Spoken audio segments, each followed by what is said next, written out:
Alrighty, good morning, Tigers. We are going to start working on the Unit 4A practice test. Let me get this adjusted a little bit. Alright, so, and our test is over exponents, radicals, geometric sequences, and exponential functions. So, I might do a video on each section, and then that way you have 4 little videos, and you can kind of watch which section you want to watch. Alright, so let's start with exponents. So this is just testing you over your knowledge of the different exponent rules. During practice or study, you might want to look at that graphic organizer we gave you, or the notes that have the alligator on it. Either one of those would be super helpful. Okay, so let's start with number 1. We want to simplify this expression. So when we simplify this, if you notice, we are multiplying these 3 terms. When you multiply the 2 like bases, you want to add the 2 exponents together. So this becomes k to the, we have 2 and k to the 3, so we add that together to get k to the 5th. And then m, we don't have any more m's, so we leave it as m to the 4th. A lot of people will try to make this km to the 9th, but we cannot combine exponents if the bases are not the same.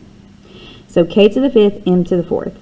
And then just 2 rules I want you to remember when you're simplifying. You want only one of each variable.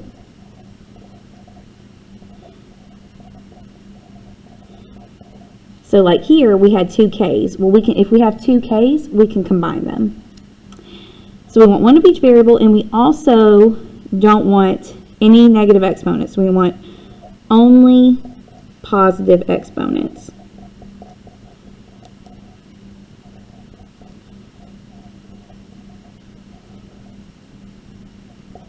I think I spelled that right. Yeah, I did. Okay. All right, so number 2, we want to simplify this expression. So what I typically do is I go for I want to say like terms. I go for like the numbers and then all of the first variable and all of the second variable. So I kind of take it term by term almost. Okay, so we have 36 over 4.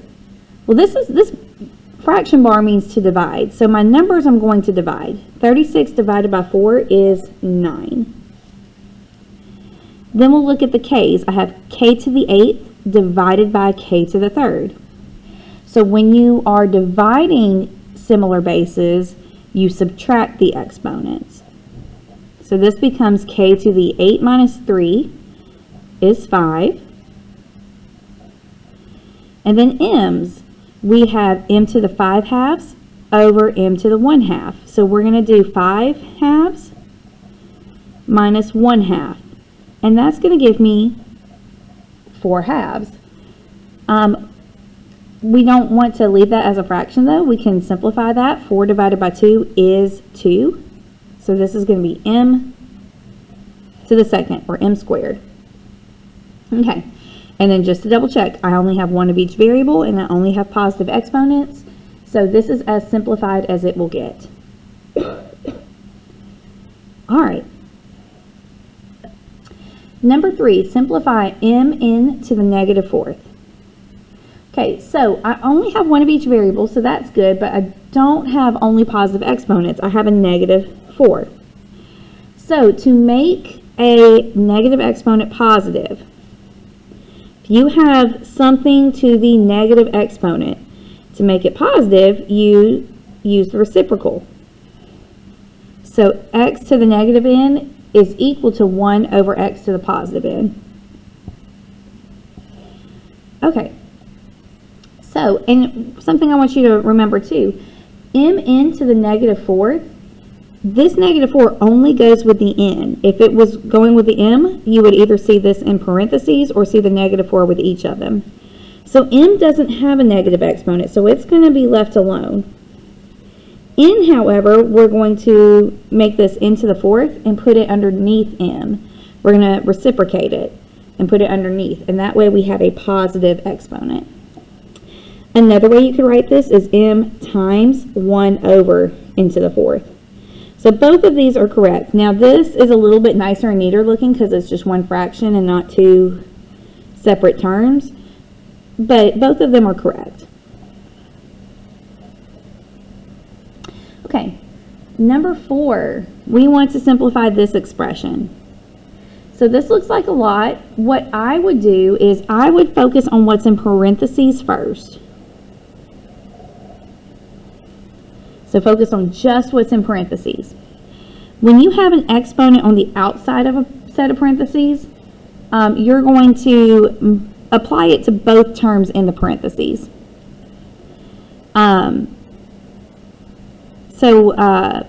We're going to do k squared to the third and m to the 8th to the third. So k squared to the third, we're going to multiply our exponents. And 2 times 3 is 6. M to the 8th to the third, I'm going to multiply my exponents, and 8 times 3 is 24. And then I'm going to bring the rest of this down. We have times k to the negative 3 and n to the 0. All right, so I have like exponents. So I'm going to, I have like bases, so I'm going to combine my exponents. 6 plus negative 3 is positive 3, so we have k to the third. This is the only m I have, so I'm going to leave it as m to the 24. Then we have n to the 0. Now remember, we want only positive exponents. 0 is not positive. It's not negative, but it's not positive. Anything to the 0 is equal to 1. So this is k to the third times m to the 24 times 1. Now, do I have to write the times 1? No. If you multiply anything by 1, it's itself, so it's kind of superfluous. So you don't need that 1. So we could leave this right here, and this would be our final simplified answer.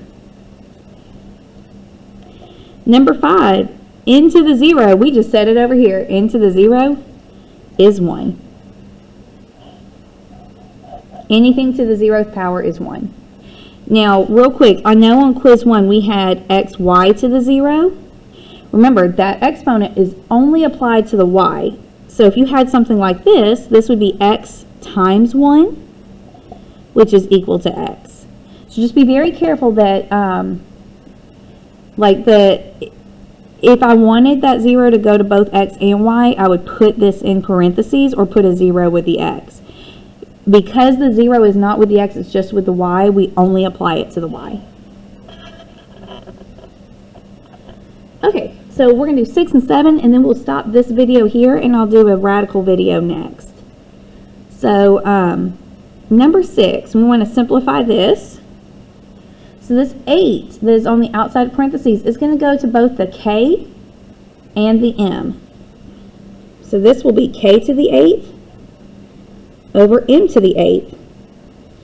And then when I multiply by m to the 5th, we're going to multiply, this is like multiplying by m to the 5th over 1.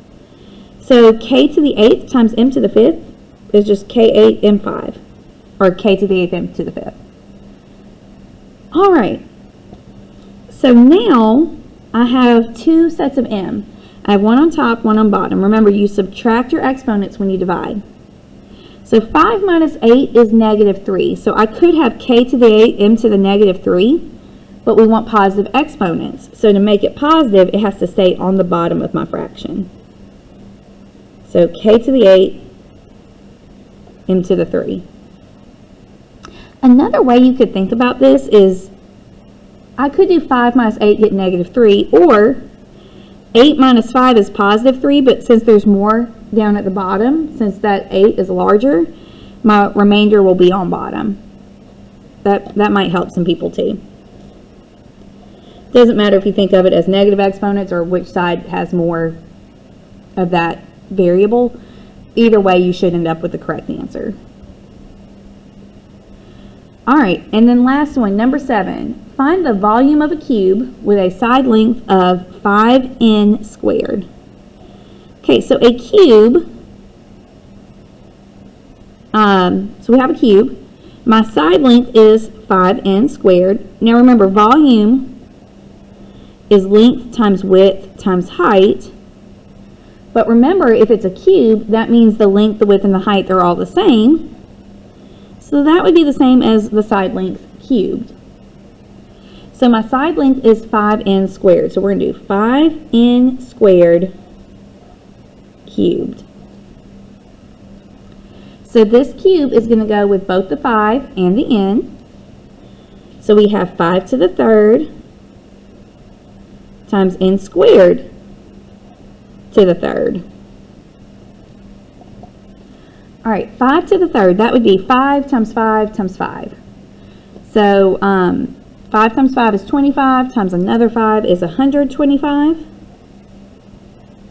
And n to the second to the third, we're going to multiply our exponents, and that's going to be n to the sixth.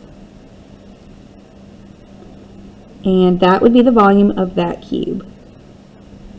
Okay, so I'm going to stop this video here. That is your exponent review. Part 2 will be a review of radicals. So thank you for watching and hope this helps. Have a good day.